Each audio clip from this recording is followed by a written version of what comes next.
O nosso assunto, divisões do Antigo Testamento. Então, deixa eu subir aqui um pouquinho essa.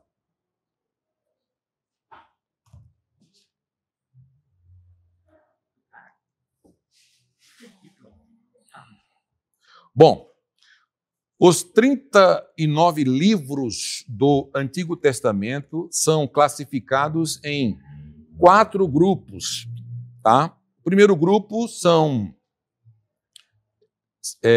grupo, lei, né? Lei.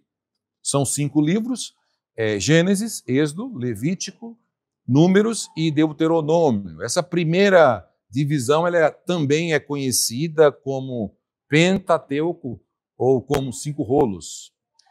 Iremos estudar exatamente uma disciplina chamada Pentateuco. Então, fique tranquilo que nessa disciplina de Pentateuco nós vamos tratar só os 5 livros. Então, vai ser muito gostoso entender um pouquinho sobre a lei. Bom, no caso aqui do grupo da lei, né, os livros da lei, conta a história do povo de Israel, baseada na fé do povo de Deus, de Israel, a sua vida religiosa com o seu povo. Os autores destes livros descrevem sobre o que Deus havia feito por eles com o povo, de forma que eles deveriam adorá-lo e obedecer em resposta ao seu amor. Os livros são, como nós já estudamos, Gênesis. Quem aqui nunca leu Gênesis? Quem aqui nunca teve o privilégio de estudar ou ler o primeiro livro da Bíblia? O primeiro livro da Bíblia, o Gênesis, é semelhante ao livro do Apocalipse. Ou seja, quem lê o Gênesis, ou seja, em relação a dificuldades, as dificuldades que tem o livro do Apocalipse, você vai encontrar também no livro de Gênesis. O livro de Gênesis é um livro pouco falado entre nós, principalmente o primeiro, o segundo e o terceiro capítulo. É onde tem todos os problemas em relação à criação do homem, criação da mulher, a criação dos céus, a criação da terra e, principalmente, todo esse processo da doutrina da evolução está baseado... eles refutam isso daqui. Então, o primeiro livro de Gênesis é um livro muito bom, porque esse livro ele inicia nos tempos e nas narrativas em relação a Deus com os homens e, principalmente, aqui Deus faz a promessa, em Gênesis capítulo 3, versículo 15, da descendência entre que iria nascer a semente da mulher. Né? Também faz a sua promessa aos seus descendentes em Gênesis capítulo 12, que ele faz a promessa, Deus faz a promessa a Abraão de uma grande nação. E assim, pai, é um livro muito importante, porque com muito respeito com vocês, quando você não lê Gênesis, você vai ter uma dificuldade enorme, imensa, de entender e compreender os evangelhos. Porque Gênesis é um princípio. Eu tenho um amigo que diz assim, quem entende Gênesis primeiro, capítulo 1, o restante da Bíblia se torna muito fácil de se compreender. Olha o que ele teve a ousadia de dizer. Quem entende o capítulo 1 de Gênesis, o restante de todos os livros, de todos os versículos, de todos os capítulos, é muito mais fácil de se entender. O segundo livro da Bíblia é o livro de Êxodo. Se você quiser acompanhar pela apostila ou pelo índice da sua Bíblia, é importante. O segundo livro é o livro do Êxodo, né? Que Êxodo quer dizer saída. Este livro conta a história que Deus libertou os israelitas de uma vida de penúria, de escravidão, e faz um pacto, né? E automaticamente Deus aqui dá as leis e ordena e governa agora a partir daí a vida de cada um. O livro de Êxodo é outro livro importantíssimo na compreensão dos livros do Novo Testamento. Então, às vezes, nós estamos hoje vivendo uma época em que a maioria das pessoas tem uma tendência, somos tendenciosos para estudar mais o novo, mais o novo, mais o novo, mais o novo, e esquecemos da importância que o novo existe por causa, na realidade, eu vou falar porque a expressão, o novo existe por causa do velho. Na realidade, porque todos os profetas falaram das leis, todos os profetas falaram deles, porque todos nasceram nesse período de lei. E hoje, em plena graça, nós, às vezes, nos limitamos, até mesmo não somos orientados suficientemente bem para poder estudar o Pentateuco, no caso aqui, estudado. Esse livro de Êxodo é muito importante. Aí aparece o terceiro livro da Bíblia, que é, aqui no sumário da Bíblia, é o Levítico. Esse nome dava-se em relação às 12 tribos de Israel. Esse livro exatamente deriva de uma das 12 tribos de Israel, que transcreve todas as leis e principalmente as regras concernente aos rituais e cerimônias. Deus, a partir daí, começa, através de Levítico, é um livro em que quem nunca leu a Bíblia, se começar a ler Gênesis e Levítico, quando ele chegar em Levítico, ele vai ficar um pouquinho traumatizado da forma das leis, porque as nações estão se formando, as tribos estão ali, e agora descritas todas as formas e leis e os rituais e cerimônias para os homens entrar, sair, sabe? E a partir daí o homem é regido através daquelas leis estabelecidas por Deus. E quando às vezes não são cumpridas, os homens eram penalizados. Como, por exemplo, até leis de higienização existia para os homens seguir. Higienização para as mulheres. E assim sucessivamente, quando estivermos estudando o Pentateuco, nós iremos tratar melhor. Então, é um livro muito importante sobre a lei. É porque a partir da lei é que todas as outros mandamentos e o fortalecimento do judaísmo é a partir daí, desse terceiro livro da Bíblia. E o quarto livro da Bíblia é o livro de Números. E por que Números? Porque é cognominado como Números. Por exemplo, os israelitas andaram pelo deserto por 40 anos antes de entrar na terra de Canaã, na terra prometida que Deus prometeu a Abraão em Gênesis capítulo 12. Né? O nome do livro provém dos censos efetuados durante o tempo da permanência no deserto. Então, você sabe o que é permanecer no deserto 40 anos e 40 noites? E nós não vamos tratar de detalhes, mas esse livro trata exatamente sobre essas questões. Aí nós vamos entender muito sobre a questão da ação direta de Deus com o povo. Se nós achamos, se você quer que Deus fale com você, diz assim, Deus fale comigo, leia Números, porque você vai ver Deus dizendo assim, faça isso, faça aquilo, para aí, sabe? Você vê Deus literalmente na teocracia, tá bom? Chegou uma aluna ali, qual é a página que nós estamos aí? 4, viu? Na divisão. Então, nós estamos no 4. O quinto livro da Bíblia, né, aí já fecha o Pentateuco, né, é o Deuteronômio. Aqui Moisés já proferiu 3 discursos de despedida, falando que iria, aqui nesse livro, é um livro importante, e principalmente narra a sua morte. E uma coisa importante, é um livro que quem escreveu, eu até vou perguntar, mas depois vocês me respondem. Quem escreveu no livro, por exemplo, a própria morte de Moisés? Se Moisés estava morto. Eu já tinha feito aqui a pergunta para vocês. Quem escreveu, se foi Moisés que escreveu os 5 primeiros livros da Bíblia? Qual que são mesmo? Gênesis, Êxodo, Levítico, Número e Deuteronômio.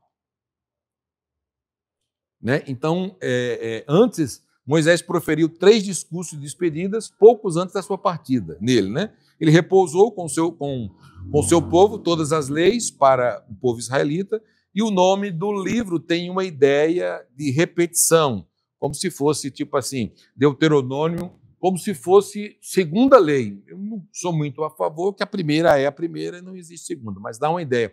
Porque esse livro de Deuteronômio reforça, sabe? Reforça a lei, reforça a importância da lei. Então, ele repete muito, muito a lei. Então, os 5 livros eles são chamados de Pentá, ou 5 primeiros livros da Bíblia. O segundo grupo são os grupos históricos no Antigo Testamento. Então, Juízes, Josué, Juízes, 1º e 2º Samuel, 1º e 2º Reis, 1º e 2º Crônicas, Esdras, Neemias e Esté. Deixa eu só comentar algo importante para vocês aqui, nesses livros históricos. Outro grande problema nosso, quando você não conhece muito a história de algum personagem da Bíblia. Eu estava conversando esses dias com uma pessoa e eu narrei a história, por exemplo, de Daniel. Daniel, olha que interessante. Daniel é um livro, vocês vão ver que vai entrar como profetas, mas Daniel é um livro que, a metade do livro é histórico. Daniel, do capítulo 1 ao 7, é a história. Inclusive, eu quero ler com vocês, para vocês verem. Olha que legal. Abra aí, por favor.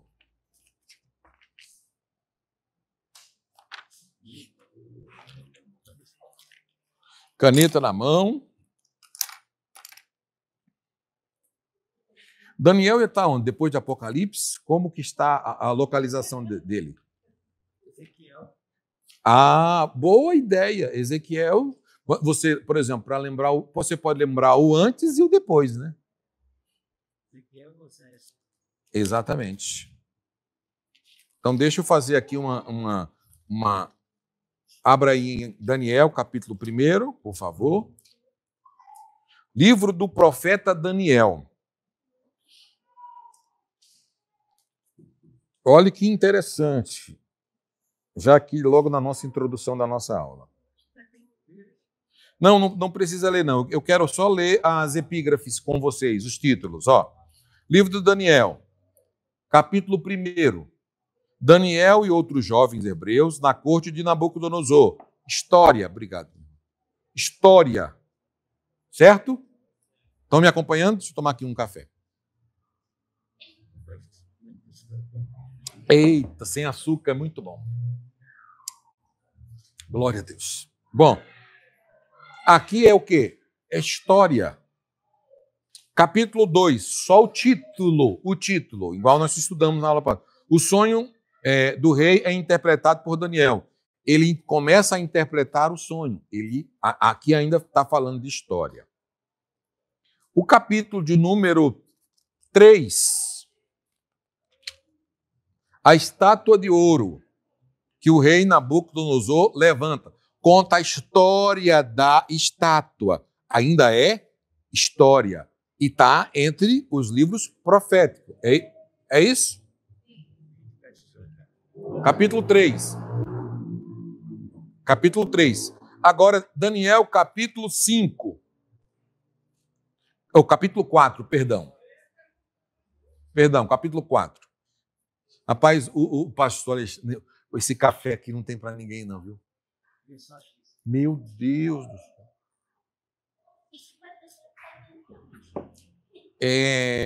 O Edito do Rei, capítulo 4. Aqui é história também. O capítulo de Daniel 5, por favor. O banquete do rei Belsazar, capítulo 5, aonde aparece aquela mão misteriosa que escreve Mene, Mene, Tekel, Parsim. O banquete do rei Belsazar. Exatamente, porque o clímax dessa parte aqui da história é sobre a escrita na parede. Uhum.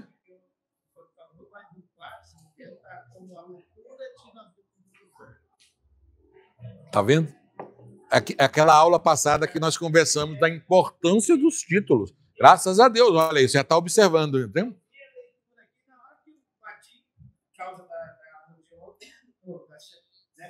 Sim.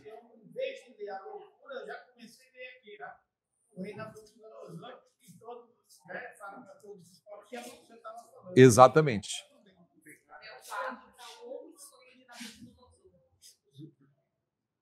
Ah, é? Agora o sexto. Daniel na cova dos leões. Isso é história. Tá? A história, né? Agora o 7. Agora o 7, ó.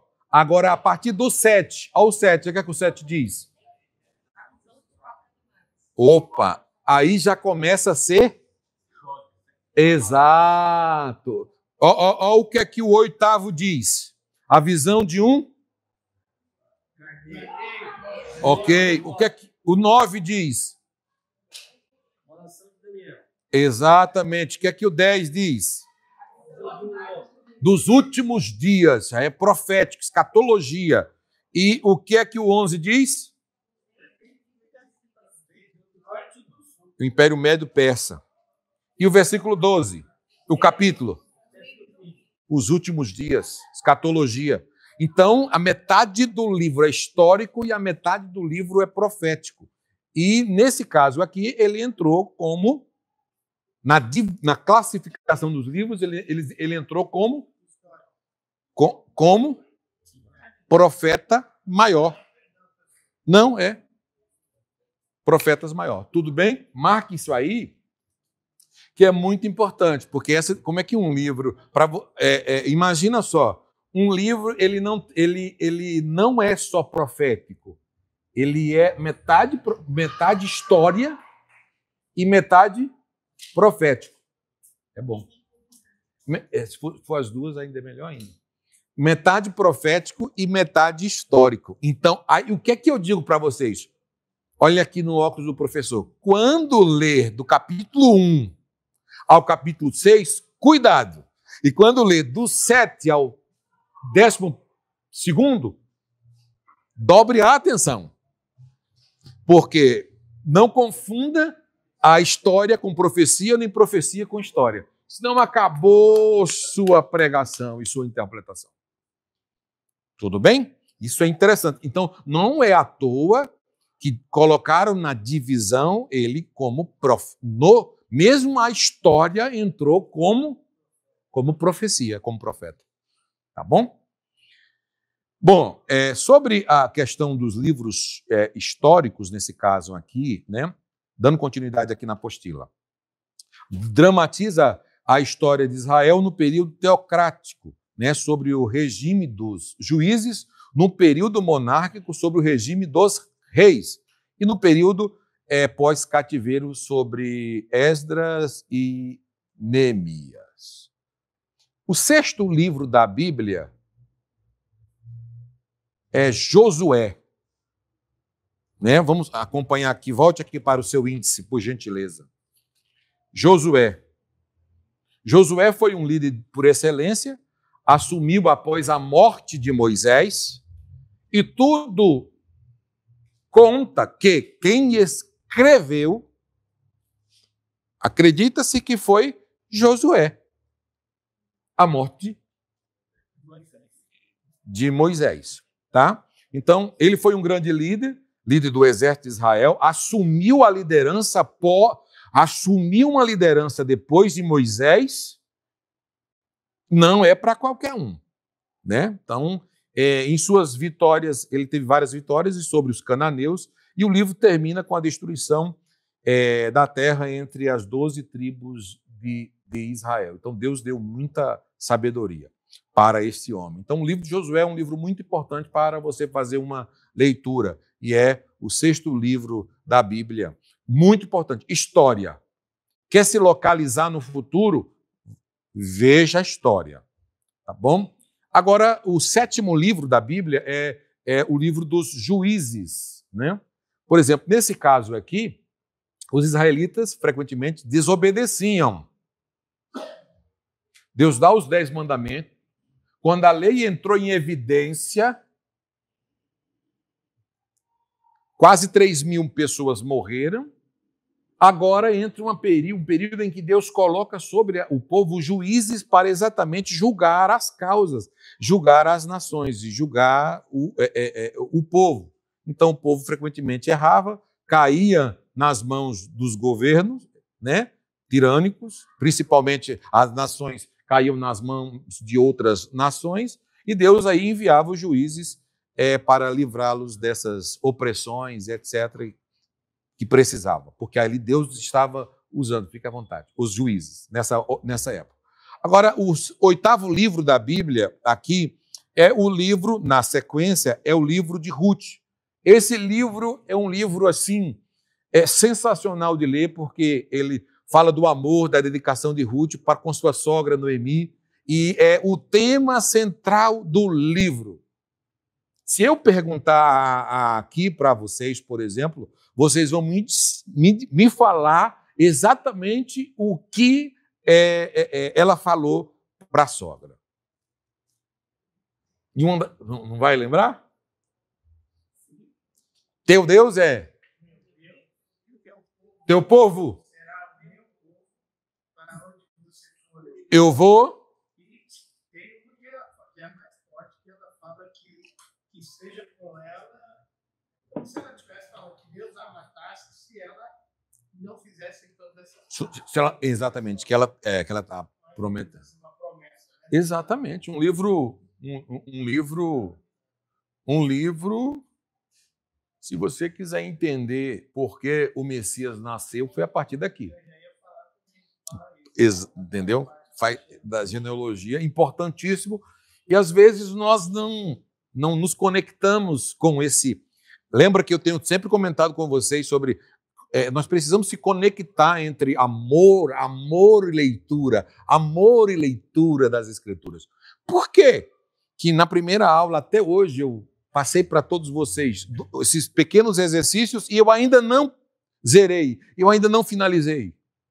Porque eu não quero que seja rápido. Como a leitura, aqui não é um gibi, sabe? Não é um jornal. Tem que existir uma relação entre o leitor com as Escrituras. É uma relação de amor. Aqui você vai entender muito essa relação. O 9º livro da Bíblia é o livro de 1 Samuel. Olha, quando se fala em 1 Samuel, a história de 1 Samuel, Samuel foi um líder dos israelitas num período entre um tempo dos juízes, né, o tempo de Saul, primeiro rei de Israel, quando também na liderança de Saul ele enfraqueceu, e aí também ele foi rei e surgiu na época do rei Davi. Agora, uma pergunta que eu quero até comentar rápido com vocês aqui sobre esse ponto. Se quiser aprender o que é ter fé, leia os 2 capítulos de 1 Samuel. Leia o capítulo 1, capítulo 2 desse 9º livro da Bíblia.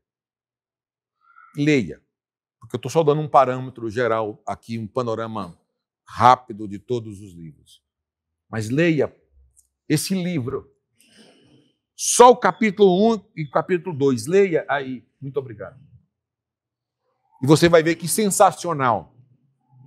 Tá bom? Agora, o 2 Samuel, né?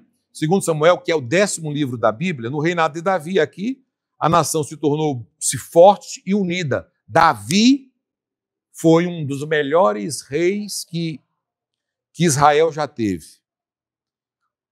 Né? Então, a nação aqui, o reinado de Davi, se tornou forte. Mas depois do pecado de Davi, do adultério e do assassinato, tanto da família quanto da nação, todos sofreram.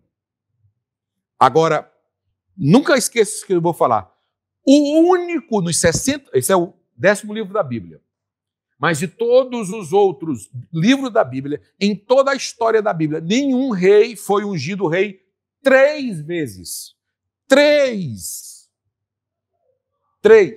A excelência de rei como Davi, porque a gente só lembra do pecado, mas vamos falar, eu quero só comentar desse ponto aqui, esse clímax desse livro.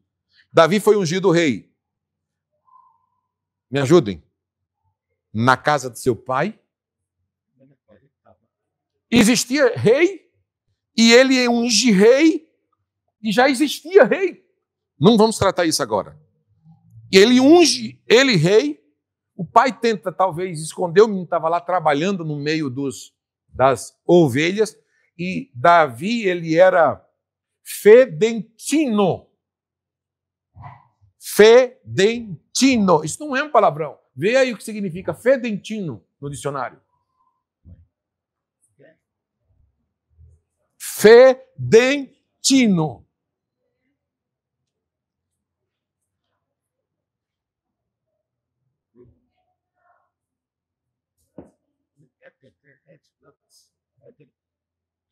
Vamos ver quem encontra primeiro aí. Fedentino. Enquanto você usa, eu vou lendo aqui, tá? Achou?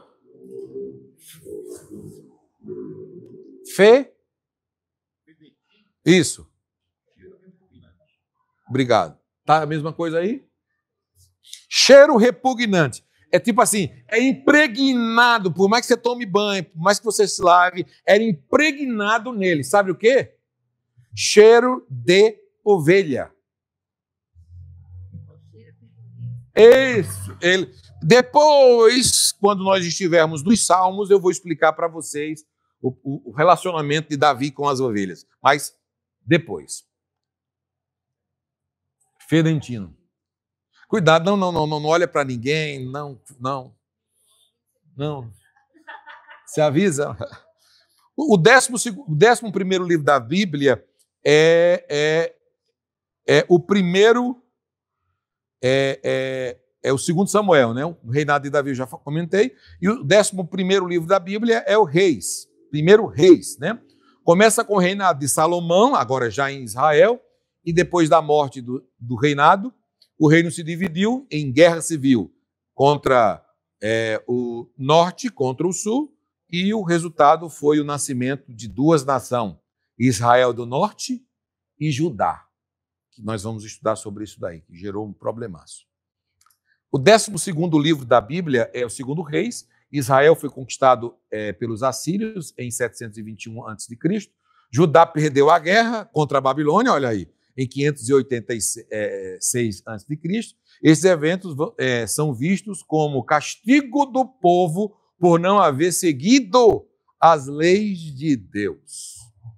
O 13º livro da Bíblia, 1 Crônicas, começa com a genealogia, desde Adão até Davi, e em seguida reconta-nos os acidentes ou incidentes do reinado de Davi. Reforça os incidentes do reinado de Davi. 2 Crônicas, que é o 14º livro da Bíblia, cobre o mesmo período que o 2 Reis, mas dá ênfase já em Judá, no reinado de Judá, o reinado do sul e os seus governantes. O 15º livro da Bíblia, aqui, é o Esdras. Às vezes você não dá uma ênfase no livro Esdras, mas o livro de Esdras é muito importante. Por quê? Porque o livro de Esdras é após o cativeiro na Babilônia, que durou décadas. Exatamente. Então, é um livro exatamente importantíssimo para o nosso estudo. E, principalmente, a partir dali, é pós-cativeiro. O povo sai do cativo e ali o povo está recomeçando. Inclusive,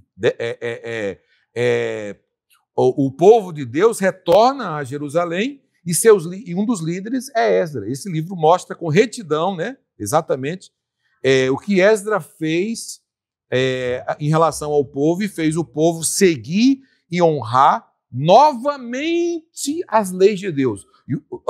Olha, nós vamos estudar a Bíblia desde Gênesis. Você vai ver que tudo está relacionado à desobediência. E Deus sempre poupou o povo, e Deus sempre, quando alguém honra, quando existe um remanescente, Deus sempre E é esse remanescente, ele compartilha, esse remanescente, ele fala, ele anuncia, ele comenta, ele demonstra esse único, não, todos estão perdidos, mas um só salvo, esse único salvo. Ele começa, não, mas tem esperança, existe esperança, Deus prometeu, porque eles aqui estão vivendo a promessa que Deus fez a quem? Deus fez a Abraão. Mas eu posso falar uma coisa importante em relação à aula passada? Esse povo aqui, ele vivia pós o cativeiro de Esdras, e Esdras fez esse povo honrar a Deus novamente, e é algo tremendo. Deus falou, prometeu para Adão que iria nascer a semente da mulher. Concorda? Em Gênesis capítulo 3, versículo 15. Vai nascer um redentor. E o povo vinha esperando. Quando ele chama Abraão, no capítulo 12 de Gênesis, ele promete a Abraão que de Abraão nasceria uma nação. A nação agora começa a crescer, a desenvolver, a fluir, mas a nação começa agora também a errar. As nações começam a errar. Deus aqui prometeu para Abraão, prometeu para Adão, prometeu para Abraão, e essa nação aqui está aguardando a promessa daquilo que Deus fez a Abraão e que ainda não estava concretizado. Estavam aguardando ainda o Messias vir para que pudesse reinar a terra e unir todas as nações. Não é à toa que quando Jesus veio, o povo pensava que ele vinha para trazer paz à guerra, que ele viria com um reino, com força, montado de um cavalo, que ele ia unir as tribos, que ele ia sentar novamente no trono de Davi. Tinha uns que eram os guerrilheiros. Nós estamos aqui para guerrear. Aí Jesus, não. Eu assisto de vez em quando algumas coisas na internet. E aí me mandaram um videozinho, e aí como se fosse Esdras narrando, né? E aí fala assim, meu nome é Esdras, e aí fala... Sim. E aí ele começa a narrar toda a história. Exatamente. Inteligência artificial. Muito bom. Sensacional. Todos cabeçalho dos livros, cada um se apresenta com o nome que vem falando. Exato. Ele narra a história do livro de Esdras. A história é sensacional. Porque, infelizmente, como nós vamos estudar separadamente eles, cada história existe um clímax, né? E a reconstrução, principalmente a reconstrução de Esdras e Neemias, acho que é o clímax, né? A reconstrução do templo, né? A reconstrução dos muros da história. São contemporâneos? São. São contemporâneos. São uma sequência que inclusive, em períodos sequenciais. Como, por exemplo, depois daqui nós já vamos estudar as datas que os livros foram escritos. E aí eu vou explicar exatamente a importância de tê-las em mente para poder você se localizar no acontecimento na história. Tá bom? Já é a sequência. O 16º livro da Bíblia é Neemias. Depois que o templo foi reconstruído, a muralha protetora ao redor de Jerusalém também foi reconstruída, e Neemias, exatamente, foi quem dirigiu esta empreitada, essa peleja, né? Trabalhou com Esdras para restaurar exatamente o fervor entre o povo. Agora, o 17º livro da Bíblia relata a história de uma rainha, que é Esther, né? Uma rainha da Pérsia, que na realidade era judia, que foi quem anunciou o complô para destruir os seus compatriotas, libertando todos os judeus deste país, que queriam, assim, aniquilá-los. Então, essa mulher aqui, na realidade, esse nome aqui, Esther, é um nome persa. Tá? Esté não é nem hebraico nem grego. Esse nome Esté é o nome persa. Então, o nome dá a ideia mais de Hadassah, que é o nome dela. Então, os nomes eram trocados. Lembra quando Daniel... Qual era o nome dos outros?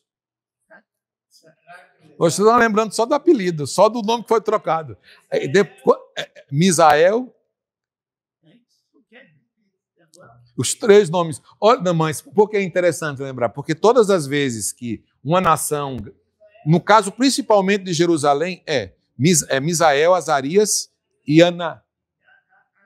Exatamente. Então, por exemplo, cada vez que uma nação atacava Jerusalém, levava, no caso, a Babilônia, eles trocavam os nomes. Porque no caso de Israel, Jerusalém, toda criança que nascia colocava um nome relacionado ao Deus de Israel. Então, quando eles chegavam lá, o que era que as nações faziam? Pagãs?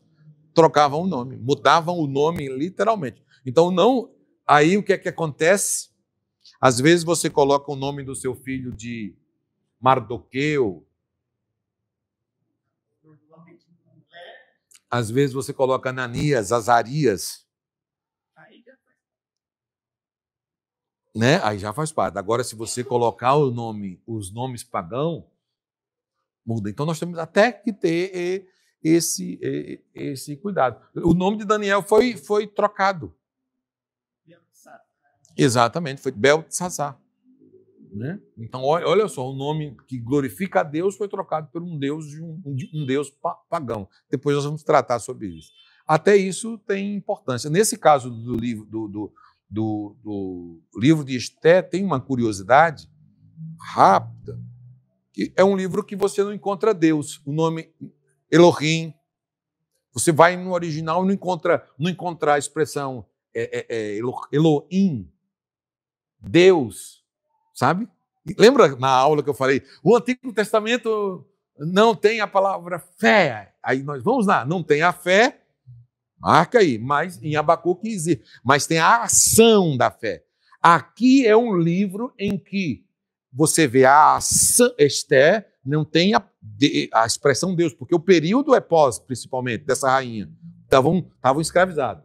Então, mas esse período aqui, eles estavam sofrendo, escravizados, e automaticamente o povo ali, né, nesse período, adoravam a outros deuses, mas tinha a rainha Esté e tinha o seu padrasto. Vocês lembram o nome do padrasto?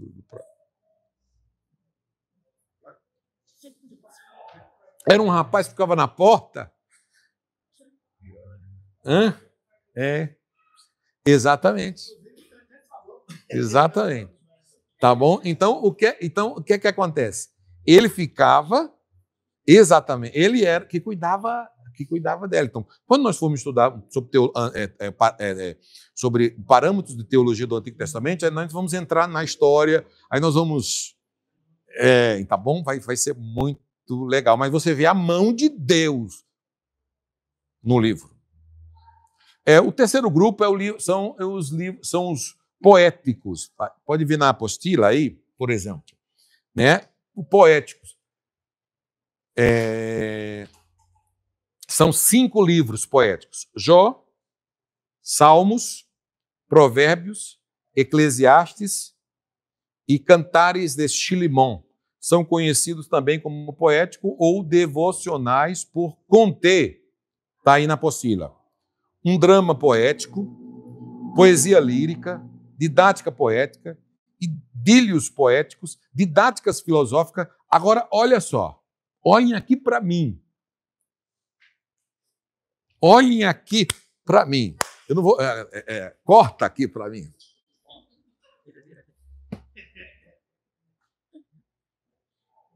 Como é que eu vou olhar a Bíblia, eu vou ler a Bíblia, estudá-la, passando a minha visão de estudo linear?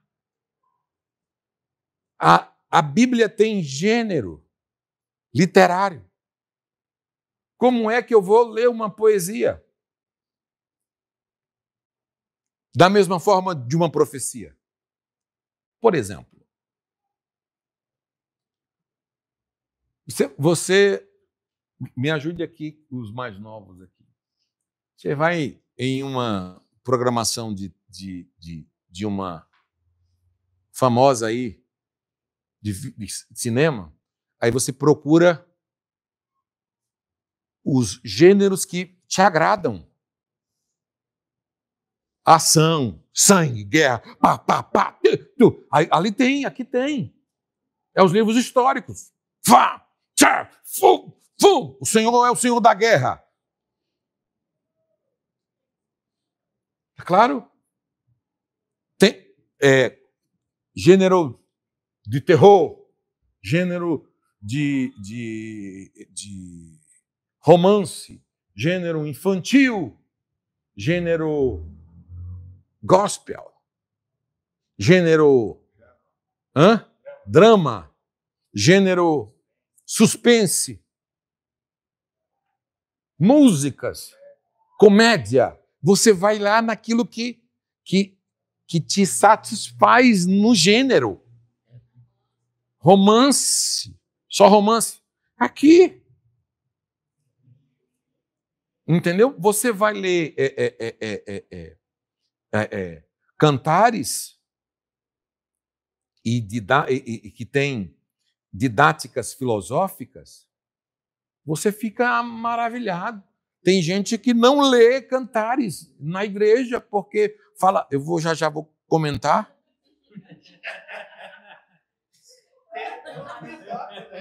Hã? Cantares, né? O rapaz brincando, ele vai fazendo a cantada com uma irmãzinha. Cantares. E aí dá ruim para ele. Porque o que acontece? Nós não podemos. Agora você me fez falar algo, me fez lembrar algo bom. Se eu tenho gênero para assistir, idade, etc. e tal, a idade, eu também tenho todos esses gêneros na Escritura. E eu não posso ler com a mesma mentalidade qualquer um e nem em qualquer lugar. Obrigado por ter feito lembrar. Eu não. Existem certos dramas. Gente, atenção que é o livro de Jó. Morre, não morre. É 10 filhos, morre 10 filhos. O vento vem, mata o outro filho. O vento vem, mata o gado. O vento vem, mata a ovelha. E qual é a próxima cena? Qual é o próximo capítulo? Gente, é um terror. Vem vento. A gente não sabe. Aí, em vez dos amigos virem ajudar, os amigos vêm e atrapalham. Gente, é um terror. Aí vem a mulher e ainda passa a faca. Desculpa, só com a forma de expressão. Eu tenho que tomar muito cuidado. Por quê? Porque ali, a forma que o livro de Jó ele foi escrito, ele é escrito. O livro dos Salmos são cânticos. A forma que cânticos, a forma que os provérbios, a forma que a filosofia de cantares ela é. Então, isso nós temos que tomar muito cuidado. Jó, a maior pergunta, Jó é o 18º livro da Bíblia. A maior pergunta do livro de Jó é: por que sofrem os inocentes? Por que sofrem o justo? E trata exatamente da história de Jó. Quando alguém me pergunta, eu quero saber por que tanta gente sofre, tem tanto sofrimento do mundo. Eu falei, tu quer a resposta pronta? Tu vai ler o livro de Jó todinho. Você vai ter a resposta no final. Porque para Jó, até a resposta, você sabe como foi dada a resposta? Eu já te entrego. Sabe como foi a resposta? Você sabe como Deus respondeu? Deus respondeu a Jó. Onde estava tu? Não. Não. Isso, aí já é. Isso. Aí foi, não, aí já é depois, quando ele dá a resposta. Não. Eu estou falando da resposta de Deus. Deus deu a resposta em Redemoinho. Lê lá depois. Só coloca. Hã? Só coloca. Vamos ver? Pergunta aí no Google para onde está a resposta de redemoinho em Jó. Aí nós vamos fazer a leitura. A gente tinha esse nosso momento de orações, e quando via uma rebeldia, né, tipo, você perguntava para o pastor respondia, mas você insistia em teimar, aí o pastor vinha com essa frase: quer que Deus fale contigo como Deus falou com Jó? Aí a gente já mudava de novo, pastor, deixa quieto, vamos obedecer. Isso aí não é da minha conversão. Verdade. Onde está escrito Jó? Ó, vamos ver Jó. Ó, se eu quiser ver Jó aqui na minha Bíblia, eu vou no índice, aí vejo Jó. Na minha Bíblia está na página 689. Então, por exemplo, para facilitar, eu vou na 689, encontro o livro de Jó. Nós voltamos já para o índice. Agora eu quero que vocês me digam aonde...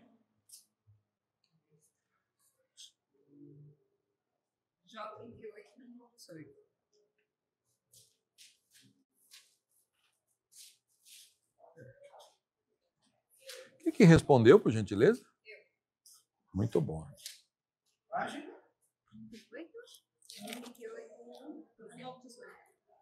Jó 38, 1:18.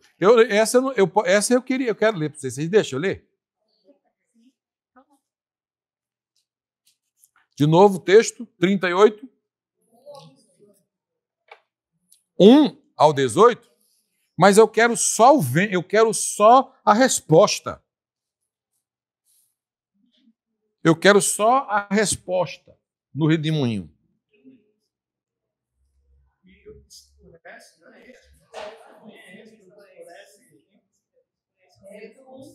Começa com o dele.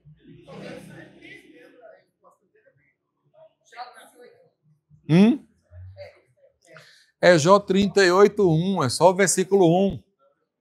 Lê o 1 aí. Lê no 1. Lê no 1. Está aqui dizendo: quem é este que obscurece o meu conselho com palavras? Amém. Outra tradução? O meu está aqui, sem palavras, sem conhecimento. É? Quem é este Hã? que obscurece o conselho com palavras sem conhecimento? Não, tem que ser o 1. Depois disso, o Senhor, no meio de um redemoinho, respondeu a Jó. Pronto! Pronto! Lê outra pessoa de novo.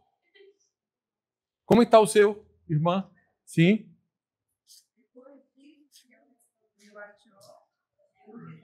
Ah, é? A gente quer que Deus responda ao Senhor.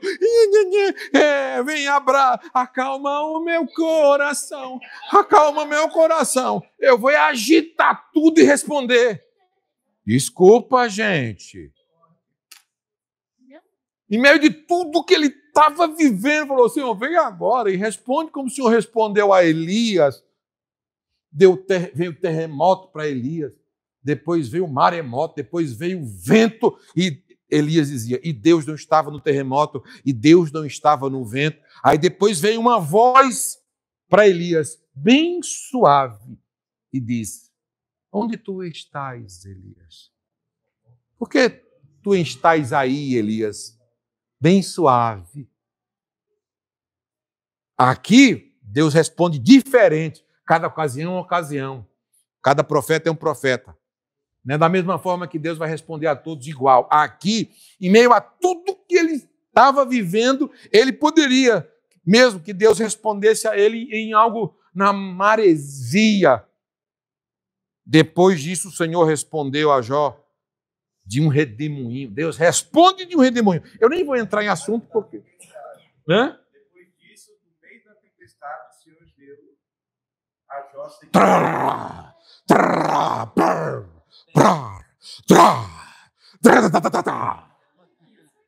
Não, eu nem vou ler, irmão. Eu nem vou ler os próximos versículos.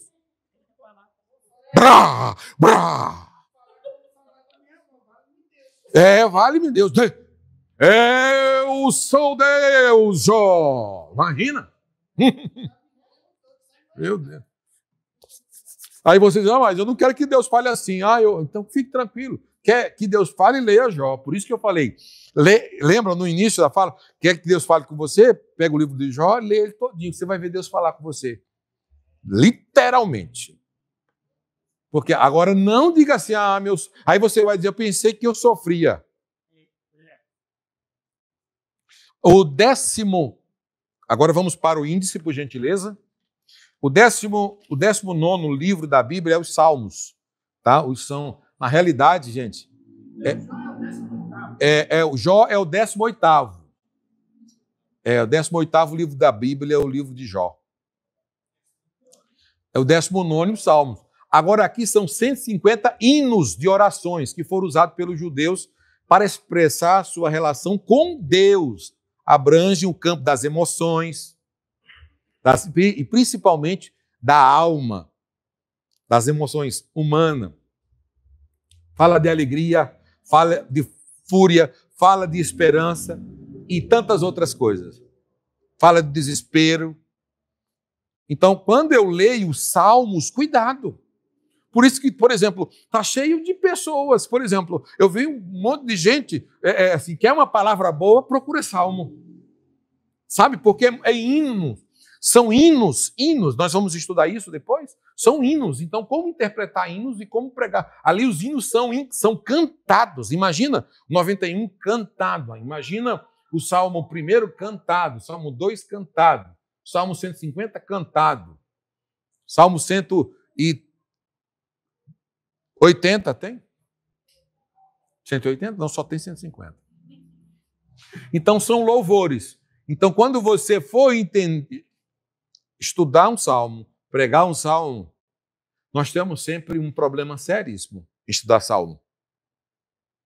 Porque se você espiritualizar, você pode errar muito. Porque eu pego, por exemplo, qual é o salmo mais conhecido desses 150? 23. Mas se você começar a fazer pergunta, por exemplo, o 23, abre rapidinho, não vou comentar muito, só o 23, o mais conhecido.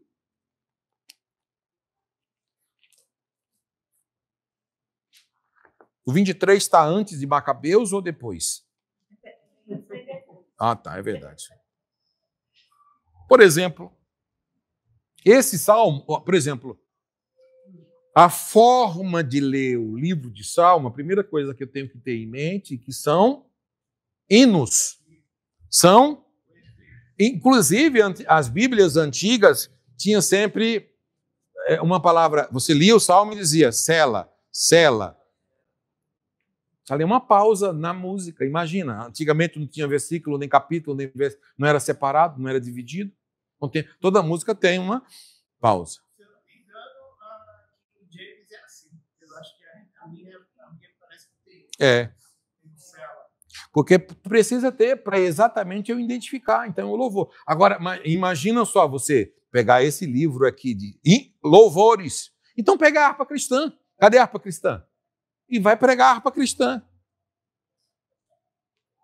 Pega a harpa cristã e veja os louvores da harpa cristã.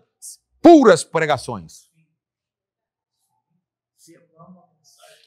E no 15. Os guerreiros se preparam? Os guerreiros se preparam para a grande luta. É isso. Fala outro aí da harpa cristã, só os dinossauros. Fala aí. Castelo forte é o Senhor. Fala aí. Qual é o nome? Porque te abate, ó minha alma. Está relacionado ao Salmo de Davi também. Grandioso és tu, grandioso. Eita, meu Deus do céu, agora eu vou ter que pedir perdão. Chuva de graça, tu vai pedir, Senhor. Manda no chuva. Só aí. O senhor tem algum hino da harpa? Algo da harpa? Depois vocês analisem as letras. Qual que é?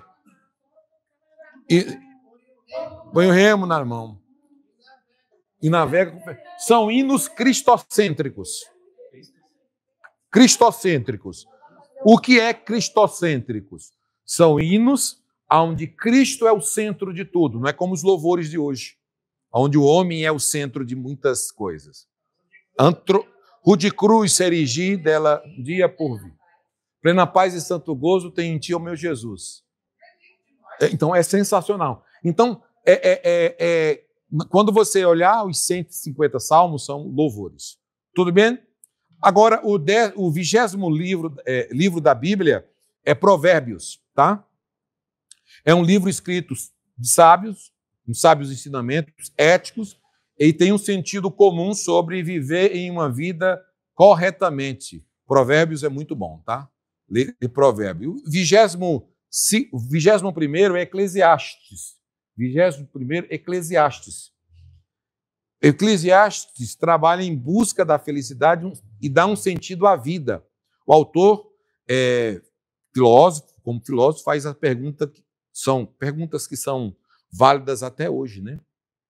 Sobre a vida social. E Eclesiastes é um livro onde fala muito sobre, por exemplo, as questões de relacionamentos sexuais, de comparações. Ele compara uva com prazer, ele compara, entendeu? Umas coisas aí legal que não dá nem para falar. Ele faz comparação de corpo, de beijo, ele compara o prazer, o sabor do beijo com o sabor da uva. Eu conheci esse tal da uva, foi a primeira vez que eu fui no encontro de casal e quem estava no ministério era o Senhor. Ah, é?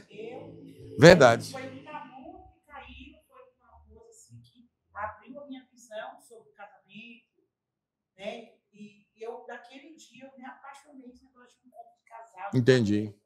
Foi através do Senhor que o Senhor ministrou e falou sobre a uva que aquilo era. Exatamente.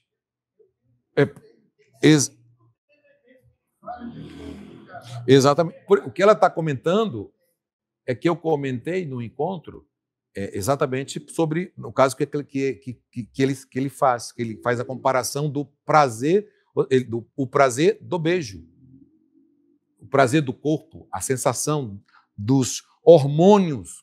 Chupar a uva é tão doce como beijar a esposa. E aí, tantas outras coisas. E aí você faz uma comparação da valorização da virgindade.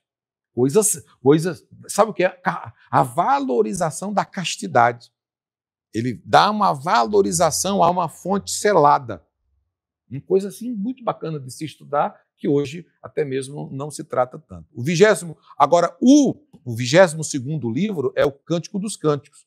Aqui são poemas. Estes poemas descrevem o prazer e a êxtase do amor, sempre usando a linguagem simbólica. Lembra que eu estou sempre conversando com vocês o cuidado que vocês e nós temos que ter com as linguagens do livro. Então, nós temos que tomar cuidado quando aquela linguagem é simbólica e quando aquela linguagem ela é literal ou até mesmo profética. Agora, aí na divisão, na apostila, tem o 4º grupo, que é o que nós íamos comentar, por exemplo, dos grupos, que é o grupo os proféticos, são o grupo das profecias, são os livros proféticos na apostila. Por exemplo, aqui já são 17 livros no total, tá? 17 livros.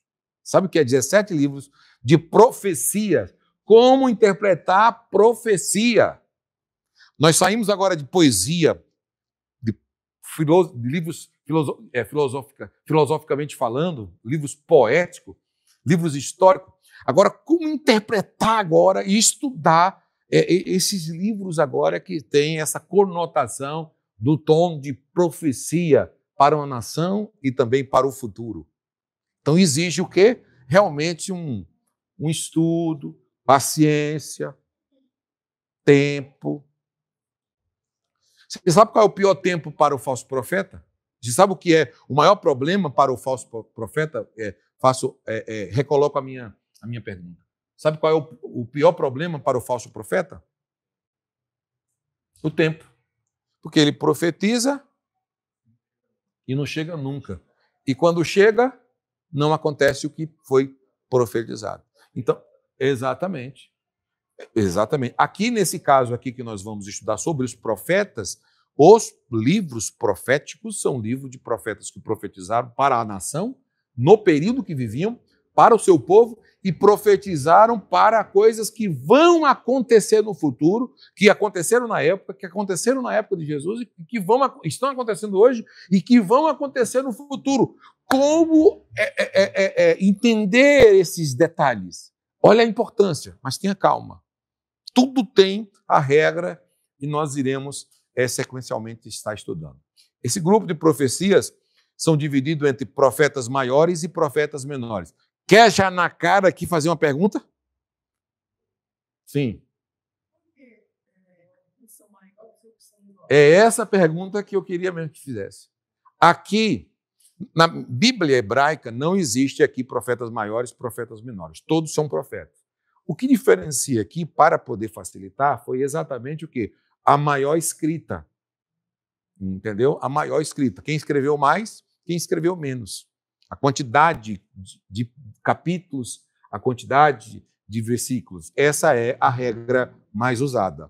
Tá bom? Então, isso é importante porque você não quer dizer que Deus usou mais ou usou menos, mas o que mais escreveu e o que menos escreveu. Então, tem essa divisão que para facilitar a compreensão. Então, até mesmo quando você vai hoje ler os profetas maiores, você vai ver que só são Jeremias, gigante, a nível de Isaías, Jeremias, Lamentações, Ezequiel e Daniel. A Daniel não é tão grande, né? Porque se eu for... lembra da introdução que eu falei no início da aula? Daniel seria só 7, 8, 9, 10, 11, 12. 7 capítulos. Mas é o teor da escrita, a importância da escrita. Tem 7 capítulos, um exemplo, do Daniel, mas fala no período dele até hoje e é para o futuro. É algo espetacular. Tá? Então, profetas menores não tem nada a ver, isso fica bem claro. Tá bom? A quantidade, são livros, são a quantidade de capítulos, né? São livros grandes, tá? Grandes escritas. No caso aqui, os profetas maiores são Isaías, Jeremias, Lamentações de Jeremias, e Ezequiel e Daniel. E os profetas menores? Oséias, Joel, Amós, Obadias, Jonas, Miqueias, Naum, Abacuque, Sofonias, Ageu e Zacarias. Zacarias e Malaquias. Tá? Os livros proféticos são um complemento dos livros históricos, pois todos os profetas tiveram seu campo de atuação aonde? Num período monárquico ou também no período pós-exílio da história de Israel. Então, é bom você gravar em relação sobre isso, porque sempre, quando tiver um teólogo falando, ele vai sempre estar narrando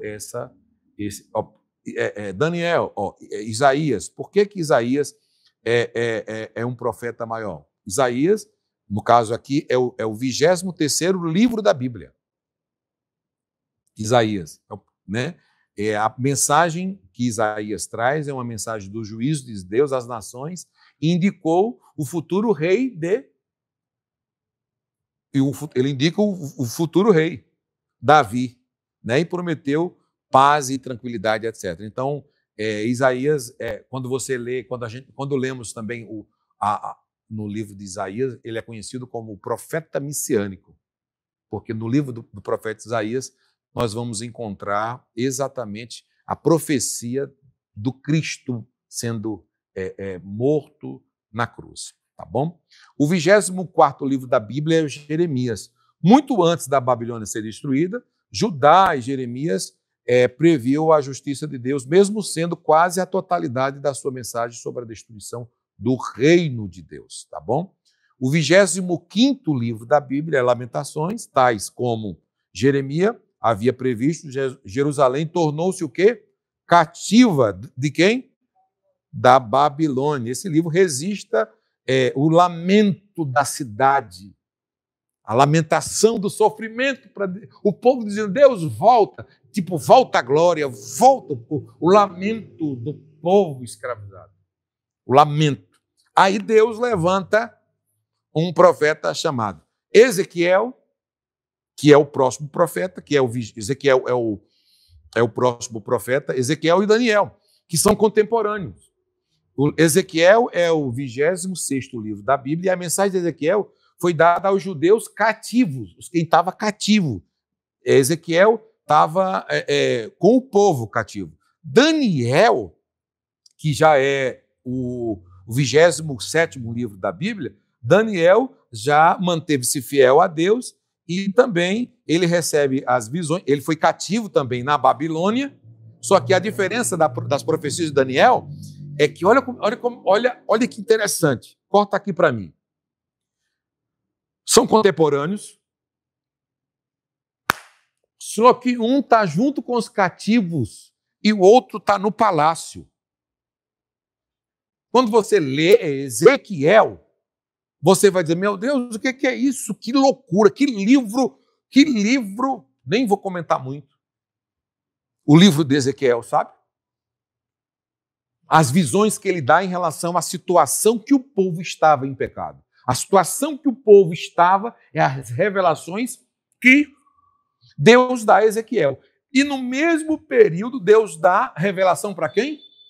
Não, Deus foi para Nabucodonosor. E Deus deu a interpretação, em Daniel 2, da estátua para Daniel. E que ele precisa. Olha a diferença. E o que aconteceu? Lá, ele profetizava para todos os povos. O povo cativo que estava em erro, em Jerusalém. Daniel agora está no palácio comendo filé mignon e peixe, se existisse naquela época, mas tinha algum. E Daniel agora no palácio, quando recebe uma ameaça de morte, porque o rei tem um sonho, não sabe qual é o sonho, e acontece o quê? Ele tenta matar todo mundo e Daniel simplesmente ora a Deus, um homem que orava 3 vezes ao dia, e em direção a Jerusalém, a sua pátria, a sua cidade, e ele tem o sonho que o rei teve e a interpretação do sonho. Olha o que é quem é bíblico, irmão. Você que fica procurando profecia, essas coisas todas. Olha como é que é. Ele tem a visão que ele não sabe.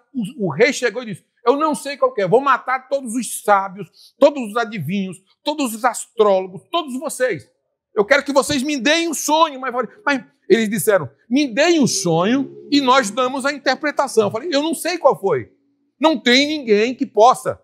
Mas tinha um lá que era Daniel.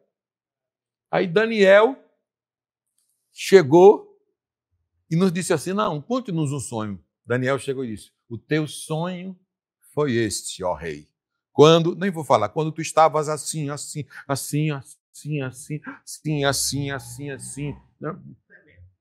Aí, primeiro, o rei na estátua, aí a cabeça de ouro, aí veio o Senhor, ouro, aqui é a Babilônia. Oh, nós somos o ouro, somos a Babilônia. Mas no final era a terra, e no final, ó rei, veio o quê? Veio uma estátua e veio uma pedra e bateu nos pés e nos 10 dedos e destruiu toda a estátua e destruiu todos os impérios, Medo, Persa, romanos e gregos e Babilônia. E aquela pedra se tornou uma grande montanha. Que é isso?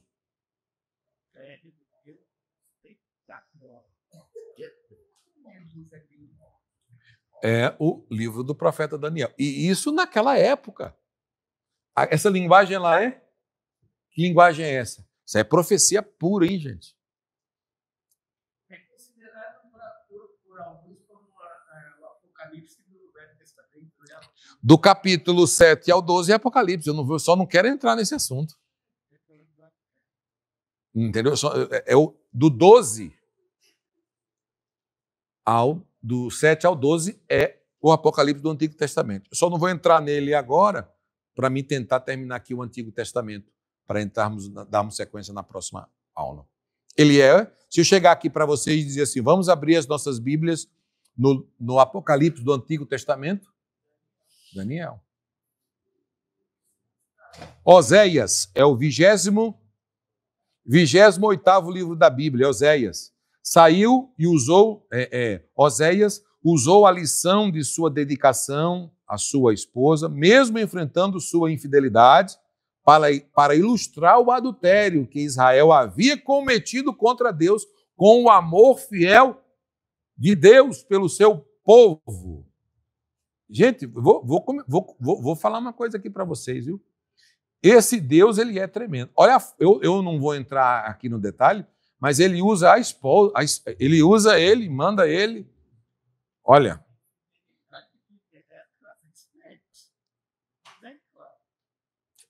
Pensa, aí às vezes eu fico conversando com algumas pessoas, Deus, ele é tremendo. Não, gente, aqui...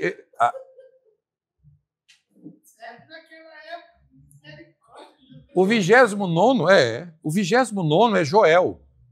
Depois de uma praga de gafanhoto, Joel adverte o povo para arrepender-se. Olha, sempre o arrependimento, sempre o arrependimento.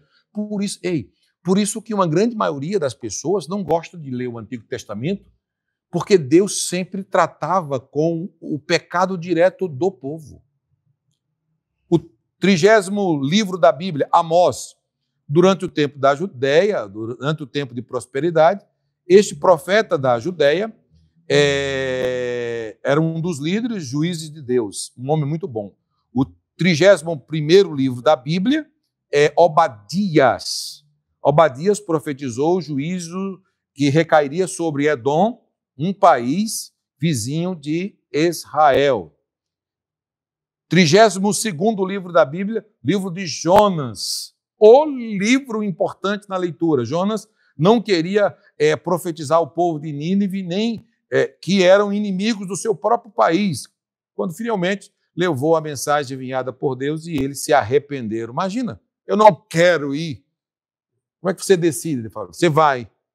Deus decide. Ou esse livro vai, quando nós estudarmos e chegarmos em histórias do livro de Jonas, vocês vão se encantar com a perfeição de Deus. Quando nós, às vezes, dizemos, eu não quero ser pastor, não quero pregar, não quero andar, eu não quero ministério, não quero nada disso. Eu falo, não é você que decide, sabe?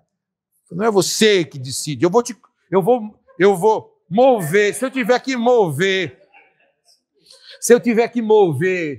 baleia, água, oceano, ar, se eu tiver que colocar a baleia para te fazer de táxi, eu vou fazer. Agora, posso comentar um negócio aqui rapidinho? Posso? Rápido, eu não... Só para soltar um spoilerzinho desse assunto.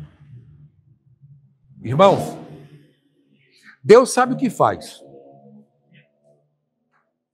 Eu posso perguntar, é porque não é a aula, tá? Não é a aula, eu não quero entrar no livro, quero dar só um spoilerzinho.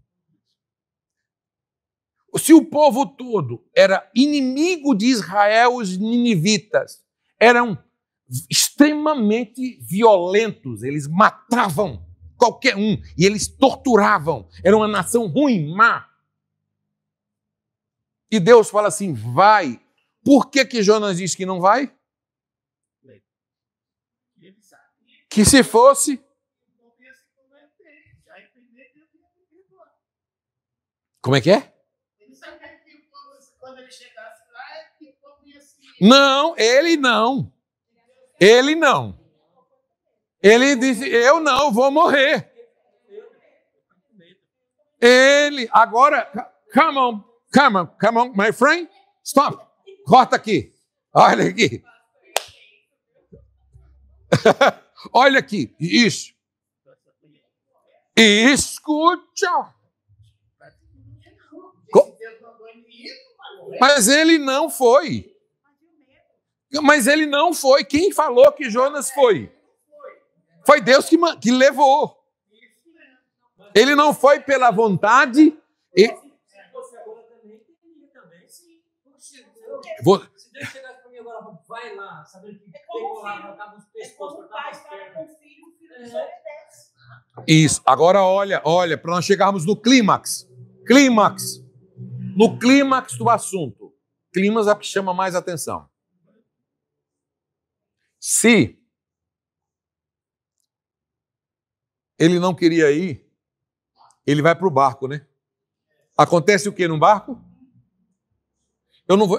Tá? O barco balança e o pessoal lança sorte, joga. Vamos fazer um.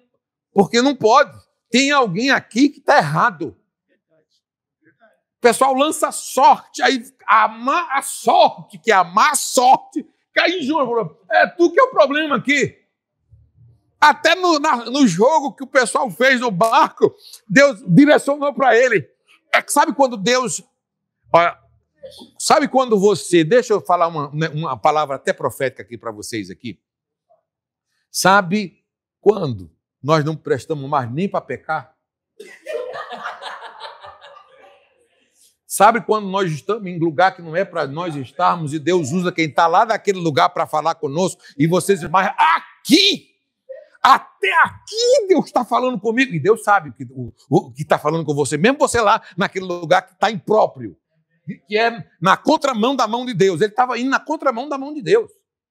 Ele vai lá na contramão da mão de Deus e Deus fala e diz assim, você é o problema desse navio aqui. Eu não, E você agora vai ser lançado no mar para que a onda melhore, para que o mar se acalme. E jogou Jonas, sabe o que acabou com o mar? O mar ficou bom, o mar acalmou. Aí sabe o que é que Deus faz? Baleia. Não, baleia não. Ixi, falei errado. Um peixe grande. Não pode ser baleia porque a parte dela é pequena, não engoliria um ser humano. Aí, por isso que ela só se alimenta... Bom, depois eu trato esse assunto. Aí, a baleia... Não, gente, o grande peixe... O peixe grande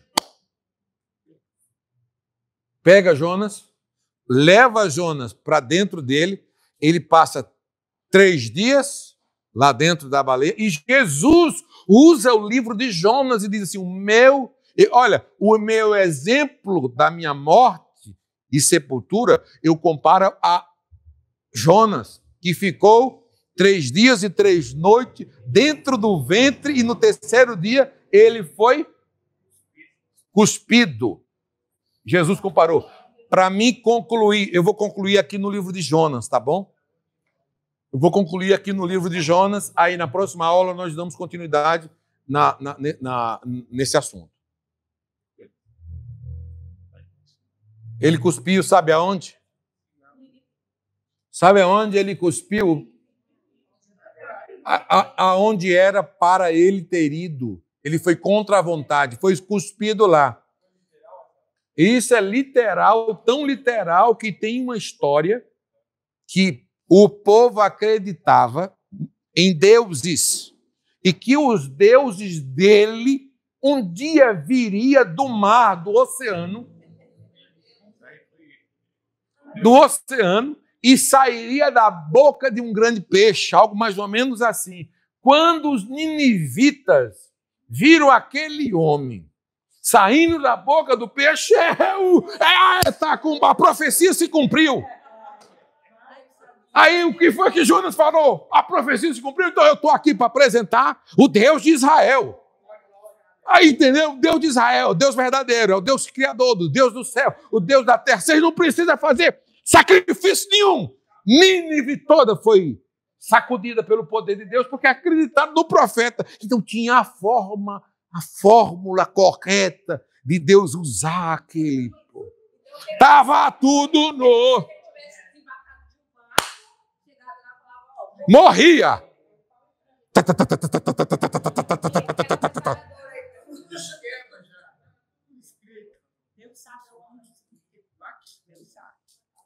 Amém? Aí quem sou eu e quem é você para acharmos que somos alguma coisa? Deus é tremendo, né? Né, Jonas? Sim. Jonas. Jonas. Deus abençoe a todos vocês de uma forma rica e poderosa. Vamos dar continuidade na próxima aula sobre esse assunto tão importante. Tá bom? E marquem tudo. E não esqueça de nada. Lembrando, mais uma vez, o nosso assunto eu vou deixar para a próxima aula, que eu quero mais alunos aqui. E essa semana eu vou escolher alguma coisa para colocar no telão. Tá bom? As mesmas, mais uma. A mesma, mais uma. A mesma para entregar e mais uma para estudar. Apocalipse, capítulo 9. Não, capítulo... Eu não vou estar tão difícil não, tá? Não. Eu vou dar tão difícil não. Estamos exercitando, estou começando a gostar. Estou muito satisfeito no grupo, não. Muito satisfeito, não. Eu quero mais assunto. Olha aqui para mim. Para encerrar o assunto, eu quero teorias. Eu quero, pelo menos do Galo, 2 teorias. Ou seja, a que você estudou e mais uma. Sim, a que você estudou e mais uma. Tá certo? Eu estudei uma. Legal. Eu quero ver o que é que outra pessoa fala sobre. Você pode pegar a teoria do seu aluno, seu amigo. Só uma dica, não falei nada. Aí você vai no mar, na cor do mar da Galileia, pega uma teoria, mais a teoria de uma segunda possibilidade. Tá claro? Claro, senhoras e senhores? Muito obrigado. Agora, calma, eu não posso... Sim, é ela mesma. É porque eu estou escolhendo qual que eu vou passar para vocês. Apocalipse, capítulo 6, versículo de número 8. Por favor. Eu quero saber qual é a cor desse cavalo. O que é que está escrito aí? Antes de encerrarmos. Olhei e vi um cavalo amarelo. Eu não quero essa cor, eu não aceito essa cor. Eu quero que vocês estudem e eu quero saber qual é a cor do cavalo, sem ser amarelo. Você colocar aqui não, marca aí. Marca aí. Qual é a cor do cavalo? Isso. Não, para mim, eu só quero que tire o amarelo, porque tá amarelo aí.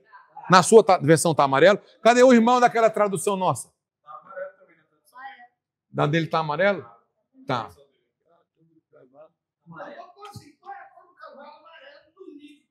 Capítulo 6, versículo 8. Eu quero saber se é a cor do cavalo. Marquem aí. Qual a cor? Eu coloquei. Qual é a cor do cavalo amarelo? Isso. Olha, eu vou falar para vocês. Daquilo que vocês perguntam para o Google, vai responder para vocês. Sim, é. Tem que saber formular. Essa aí eu chego depois nesse assunto. Colocaram aí?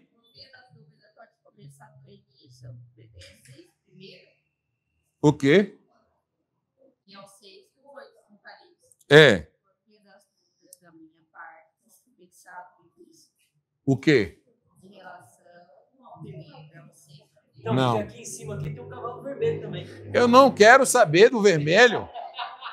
Olha, Não quero nem papo com vermelho, eu não quero saber deles, eu quero do 8.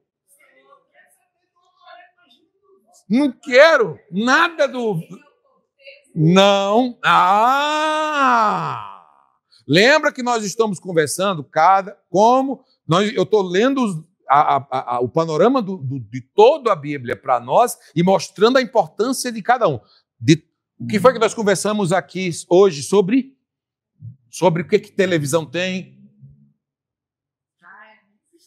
O que tem, quando você vai para um cinema, vai para um canal e procurar os gênero. Qual é o gênero de Apocalipse? Revelação.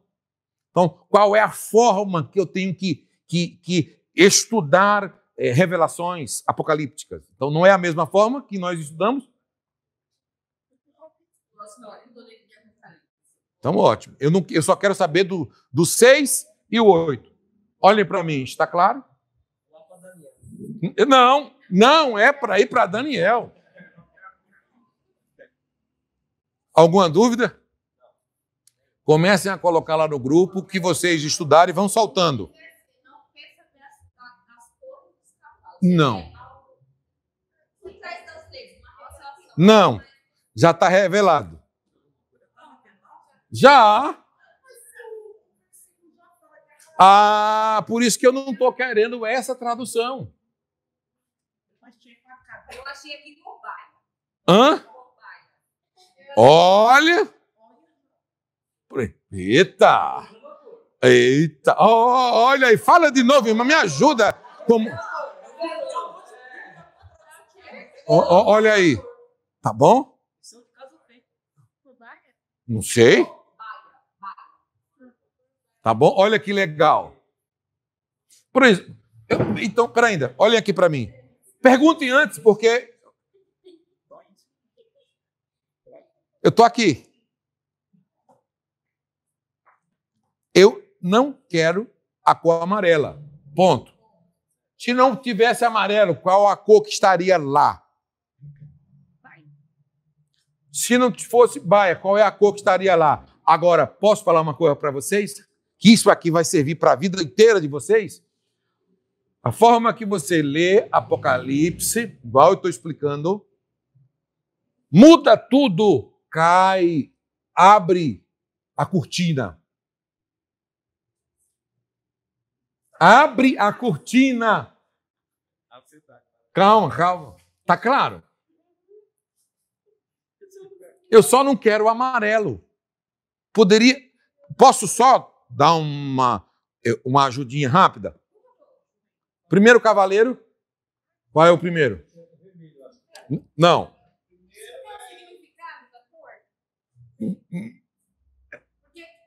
Não, a cor amarela tem um significado.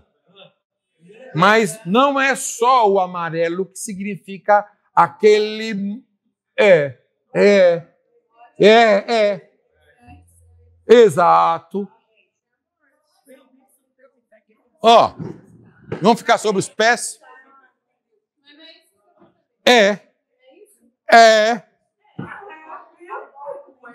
Vamos ficar sobre os pés?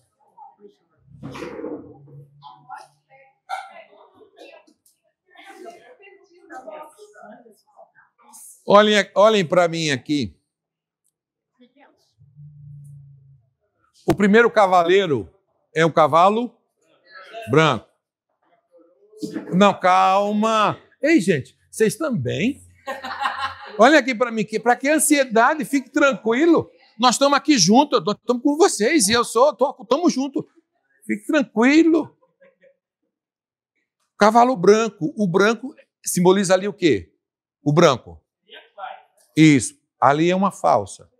Qual é o outro cavaleiro? O vermelho simboliza ali o quê? Simboliza guerra. Ótimo. Vai aí. Qual é o próximo cavaleiro? Pretos. Preto significa fome. Aí, isso. Aí qual é o próximo? Obrigado. O amarelo, o amarelo é o quê? Ótimo. Amarelo simbolizando ali a morte. Então, automaticamente, eu só quero que vocês tirem a cor da morte amarela e coloque a morte com outra cor. Querem mais? Tirem a cor amarela da morte e coloque qualquer outra cor da morte que não seja amarela. Hã? Quem está falando? Se pronuncia! Qual foi a outra pessoa que falou? Pálido! O que mais? Não sei. Vai, roxo. Ei, alguém morto pode estar roxo. Isso, obrigado. O que mais? Pálido. Ah.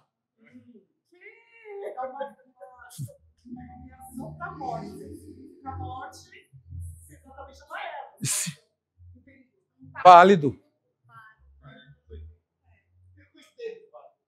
Entendeu? Aí você pode tirar a cor.